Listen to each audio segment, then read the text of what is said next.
ஐநாட் துணையில அடுத்து நடக்க போகுதுன்னு வாங்க பார்க்கலாம். நடேசன் தாப்பா ரொம்ப நல்லவர்னு நினைக்கிறவங்க இந்த வீடியோவை லைக் பண்ணிக்கோங்க. சேரன் வேலை பார்க்குற சைட்டுக்கு மதிய சாப்பாடு கொண்டுட்டு சந்தா வந்திருக்காங்க.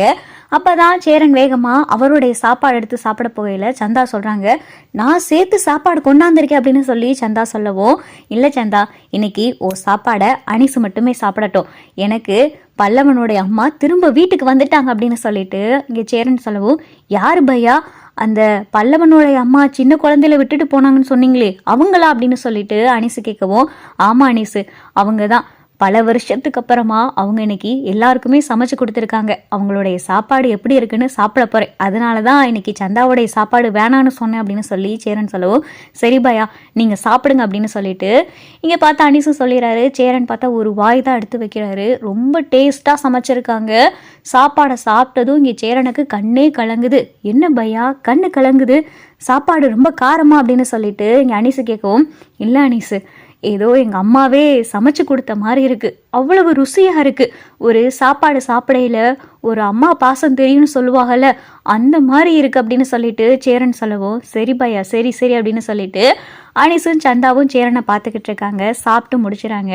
அப்போ தான் சந்தா வந்துட்டு சேரன் கிட்ட கேட்குறாங்க, இன்னைக்கு உங்கள் வீட்டுக்கு பல்லவனுடைய அம்மாவை பார்க்க நான் வரலாமா அப்படின்னு சொல்லிட்டு சந்தா கேட்கவும், வா சந்தா, இதையே இப்படி கேட்டுக்கிட்டு இருக்க, தாராளமா வா, நீ வா, அவங்க கிட்ட உனையும் அறிமுகப்படுத்தி வைக்கிற அப்படின்னு சொல்லிட்டு சேரன் சொல்லவும், சரி, அப்போ நீங்கள் வேலை இன்னைக்கு முடிச்சுட்டு எத்தனை மணிக்கு போவீங்க, நான் இங்கே வந்துடுறேன், நீங்கள் என்னை கூட்டிகிட்டு போங்க அப்படின்னு சொல்லிட்டு சந்தா சொல்லவும், இன்னைக்கு நான் சீக்கிரமாகவே வீட்டுக்கு போயிடுவேன், பல்லவனுடைய அம்மா வந்திருக்காங்கல்ல, அதனால இன்னைக்கு நான் ஒரு 5 மணி போல் இங்கேருந்து சைட்டில் நான் கிளம்பிடுவேன், நீ ஒரு 4:45 போல் நீங்கள் வந்துரு, நம்ம 2 பேரும் சேர்ந்து வீட்டுக்கு போகலாம் அப்படின்னு சொல்லிட்டு சேரன் சொல்லவும், சரி அப்படின்னு சொல்லி சந்தா வீட்டுக்கு கிளம்பி போயிடறாங்க.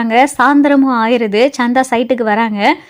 வந்துட்டியா சந்தா, போலாமா அப்படின்னு சொல்லிட்டு சேரனும் சந்தாவும் இங்கே சைக்கிளில் வீட்டுக்கு வராங்க. சேரனும் சந்தாவும் இங்கே வீட்டுக்கும் வந்துடுறாங்க. வழக்கம் போல் நடேசன் வெளியில் உட்காந்து தண்ணி அடிச்சுட்டு பாட்டு கேட்டுக்கிட்டு இருக்காரு. இங்கே சந்தா வெளியில் நிற்கவும், வா சந்தா உள்ள வா அப்படின்னு சொல்லிட்டு சேரன் உள்ளே கூட்டிகிட்டு போகிறாரு. யாருன்னு சொல்லிட்டு நிலா, சோழன், பாண்டியன், பல்லவன் எல்லாரும் எட்டி பார்க்குறாங்க. பார்த்தா சந்தாவா அப்படின்னு சொல்லிட்டு எல்லாரும் சாதாரணமாக இருக்காங்க. இங்கே கிச்சனில் நின்று பல்லவனுடைய அம்மா சமைச்சிக்கிட்டு இருக்காங்க. அம்மா அப்படின்னு சொல்லிட்டு சேரன் கூப்பிடவும், இந்தா வரேன்ப்பா அப்படின்னு சொல்லிட்டு பல்லவனுடைய அம்மாவுடைய குரல் கேட்குது. சந்தாவும் உட்காந்துருக்காங்க. பல்லவனுடைய அம்மா கிச்சன்ல இருந்து வராங்க. வந்ததும் சந்தா இங்கே உட்காந்துருக்கதை பார்த்துட்டு சந்தாவுக்கு பயங்கரமான அதிர்ச்சி. பார்த்தா அது வேற யாரும் இல்லை, சந்தாவுடைய அத்தை தான் பல்லவனுடைய அம்மா. 2 பேரும் பார்த்துக்கிட்டு அவ்வளோ ஒரு அதிர்ச்சியாக பார்க்குறாங்க. இங்கே சந்தாவுடைய முகமும் மாறிடுது, பல்லவனுடைய அம்மா முகமும் மாறிடுது. இதை நிலா, சோழன், பாண்டியன், பல்லவன் எல்லாரும் பார்க்குறாங்க. என்னம்மா என்ன ஆச்சு அப்படின்னு சொல்லிட்டு பல்லவன் கேட்குறாரு.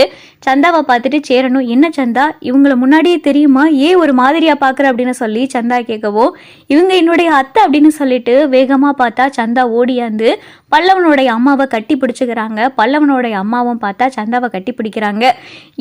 ஏன் அண்ணன் பொண்ணு இவ அப்படின்னு சொல்லிட்டு இங்கே பார்த்தா பல்லவனுடைய அம்மா சொல்லவோ எல்லாருக்கும் வீட்டில் பயங்கரமான அதிர்ச்சி. இதை பார்த்தா வெளியில் உட்காந்துருக்கிற நடேசன் கேட்டாரு, இவளையே வீட்டை விட்டு அடிச்சு துரத்தலான் இருக்கேன், இதுல வேற இவளுடைய அண்ணன் மகளா இந்த சந்தா, இந்த வடநாட்டு காரியத்தை இந்த சேரன் பையன் காதலிச்சுக்கிட்டு திரியிறானா அப்படின்னு சொல்லிட்டு இங்கே பார்த்தா நடேசனுக்கு பயங்கரமாக கோவம் வருது. என்னம்மா சொல்கிறீங்க, இவங்க உங்களுக்கு தெரியுமா அப்படின்னு சொல்லிட்டு சேரன் கேட்கவும், ஏன்பா நல்லாவே தெரியும், என்னுடைய சொந்த அண்ணன் பொண்ணு இவ சந்தா. சந்தா நீ எப்படி இங்க வந்த, ஆமா அனிசு இங்க அப்படின்னு சொல்லிட்டு இங்க பார்த்தா வேகமா பல்லவனுடைய அம்மா கேட்கவும், அனிசு பையா வீட்டில் இருக்காரு, நான் இவர் சொன்னாரு, இவர் எப்படி தெரியும்னா இவருடைய வேலை கூட பார்க்குறவர் தான் அனிசு அண்ணன் வேலை பார்க்குறதுனால நான் இங்கே வந்துட்டு சென்னைக்கே வந்துட்டேன், அங்கே ஊரில் நான் இல்லை, நான் இங்கே சென்னைக்கு வந்து கொஞ்சம் மாதம் தான் ஆகுது அப்படின்னு சொல்லிட்டு சந்தாவும் பார்த்தா ஹிந்தியிலே பேசிக்கிறாங்க. பல்லவன் அம்மாவும் பார்த்தா ஹிந்தியிலே பேசிக்கிறாங்க. சுற்றி முற்றி நீங்கள் விற்கிறவங்களுக்கு பார்த்தா ஒன்றுமே புரியலை. சேரன், சோழன், பாண்டியன், பல்லவன் எல்லாம் யாருக்குமே எதுவுமே புரியலை. ஆனால் அவங்க 2 பேரும் பேசிக்கிறது நடேசனுக்கு புரியுது. எல்லாத்தையும் கேட்டுட்டு வெளியவே உட்காந்துருக்காரு. என்னம்மா எப்போ நீங்கள் வந்து அப்படின்னு சொல்லிட்டு பல்லவன் அம்மா பார்த்தா ரொம்ப நல்லா விசாரிச்சுக்கிட்டு இருக்காங்க. அப்போ தான் சந்தா கேட்குறாங்க, ஆமா நீங்க தான் பல்லவனுடைய அம்மாவா? இவ்வளோ நாள் அத்தை எங்கே இருந்தீங்க? நீ உங்க ஊர்லயும் இல்லை, ஊர்ல இருந்துட்டு சென்னை வந்தேன்னு சொன்னாங்க. நான் சென்னை வந்து உங்களை நான் தேடிலாம் பார்த்தேன். உங்களுடைய அட்ரஸ், நீங்கள் எங்கே இருக்கீங்க ஏது இருக்கீங்க எனக்கு எதுவுமே தெரியாது அப்படின்னு சொல்லி சந்தா சொல்லிக்கிட்டு இருக்கையில, நான் ஒரு வீட்டில் இருந்தேம்மா, வாடகை வீட்டில் தங்கி இருந்தேன். அப்புறம் இன்னொரு வீட்டுக்கு வேலைக்கு போய்கிட்டு இருந்தேன். அங்கே நான் தனியாக தான் இருந்தேன் அப்படின்னு சொல்லிட்டு மறுபடியும் பார்த்தா பல்லவனுடைய அம்மா போய் சொல்கிறாங்க. தனக்கு 2வது தடவை கல்யாணம் ஆயிடுச்சு, 2வது புருஷன் கூட இந்த மாதிரி வீட்டில் தான் தனியாக இருந்தேன் அப்படின்னு எந்த உண்மையும் பார்த்தா இதுவரைய வீட்டில் இருக்கிற யாருக்கிட்டையும் சொல்லாமல் தனக்கு 2வது தடவை கல்யாணம் ஆயிடுச்சு அப்படின்ற விஷயத்த வீட்டில் இருக்கிற எல்லாருக்கிட்டையும் மறைச்சிக்கிட்டே இருக்காங்க பல்லவனுடைய அம்மா. இதை பார்த்துட்டு சேரனுக்கு என்ன பண்ணுறது ஏது பண்ணுறதுன்னு தெரியல. அண்ணே சுற்றி முற்றி பார்த்தா உனக்கு சந்தா முறை பொண்ணு போலே அப்படின்னு சொல்லிட்டு சோழன் சொல்லவும், இங்கே சேரன் பார்த்தா வெக்கப்படுறாரு. அண்ணே வெக்கமா அப்படின்னு சொல்லி சோழன் சொல்லவும், என்னப்பா சேரா சோழன் என்ன சொல்கிறா அப்படின்னு சொல்லிட்டு இங்கே பல்லவன் அம்மா கேட்கவும், மா அது ஒன்றும் இல்லை, அதாவது சேரன் அண்ணாவும் சந்தாவும் ஒருத்தரை விரும்புறாங்க அப்படின்னு சொல்லி நிலா சொல்லவும், என்னப்பா சேரா உண்மையா அப்படின்னு சொல்லி பல்லவன் அம்மா கேட்கவும், சேரன் பார்த்தா தலையா ஆட்டாரு. இங்கே சந்தா கிட்டையும் பார்த்தா பல்லவன் அம்மா கேட்குறாங்க, என்ன சந்தா இவங்க சொல்றது உண்மையா அப்படின்னு சொல்லிட்டு பல்லவன் அம்மா கேட்கவும், ஆமா அத்தை, இவர் எனக்கு ரொம்ப பிடிச்சிருக்கு. அதே மாதிரி இவருக்கு ரொம்ப நாளாக பொண்ணு பார்த்துக்கிட்டே இருக்காங்க, கல்யாணம் நடக்கவே மாட்டேங்குது. அண்ணே ஒரு நாள் யதார்த்தமாக கேட்டார், இந்த மாதிரி என் தங்கச்சியை கல்யாணம் பண்ணிக்கிறியான்னு.